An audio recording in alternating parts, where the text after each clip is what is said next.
Hello to all my friends out there. Hi, you guys. I was just in Walmart and I was shopping around, and what I was looking for was containers to hold water, because from the videos I watched, the people said they use about 30 gallons of water.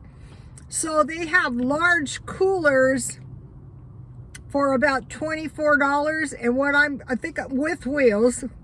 What I think I'm going to do, I think this is the cheapest, is just buy the big coolers, because those would be for multi-use. Fill 2 of them with water from the hose, and then you would have at least about 50 gallons of water. I think that's the most practical. Or else you can fill them with ice, and then that would be water too.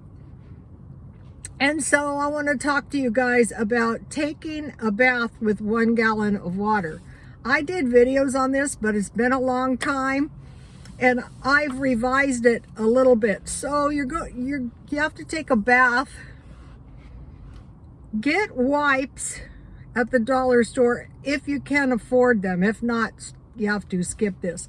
But wash your hair, your armpits, and your privates, a clean wipe for each one before you start, in your feet. So you're pretty much not that dirty once you get to this point. During the first pandemic, I stocked up on those, but it's been about a year and it's about time to get more. Okay, so then I would get like a washcloth or a rag, whatever I had, or a paper towel. If you're in like a public restroom, this can be done. You just have to work over a toilet. And so you're gonna start out with your hands. Wash your hands first before anything, then wash your face. So your hands and your face are clean. If you're not in a public restroom, if you can afford one of those $1 dish pans, those are going to come in handy, because you're going to save your water pretty much. Then if you put the water, it can be a bowl, put a little bit, just enough to wet the washcloth, and hopefully you have a little soap, and just wet your washcloth and clean your whole entire body, not counting your armpits, your privates, and your feet. So your water is not that dirty at this point.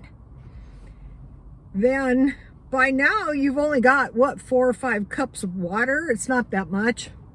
Then rinse your washcloth out and wet your washcloth and with a little soap, and clean your armpits, and then do the same thing, and then your privates.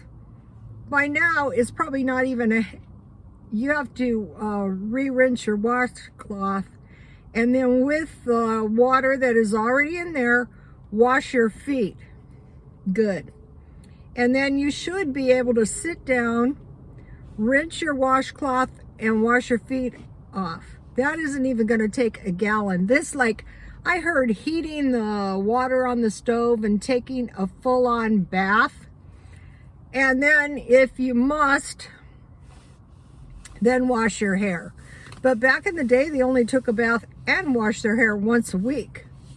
I mean, this was a long time ago. So, I mean, you know, just use your common sense. If the power outage is like 3 to 5 days, you don't have to wash your hair. What I would do is I would pull my hair back in a tight ponytail, and I would pretend it didn't exist. Otherwise, I just use the wipes on it. But I have such thin hair, I can wash my hair easily. So that is how I would do it. And I would make sure I stayed clean so I didn't get any germs. Another thing is you need one of those toilets, portable toilets, because you do not want to waste your water. Okay, so now with your leftover water, I would pour that down the toilet. But I wouldn't go to the bathroom in the toilet and use my water to flush the toilet. I would want to keep the waste outside, out of my living area. Okay, you guys, please like, comment, and subscribe, and God bless you all.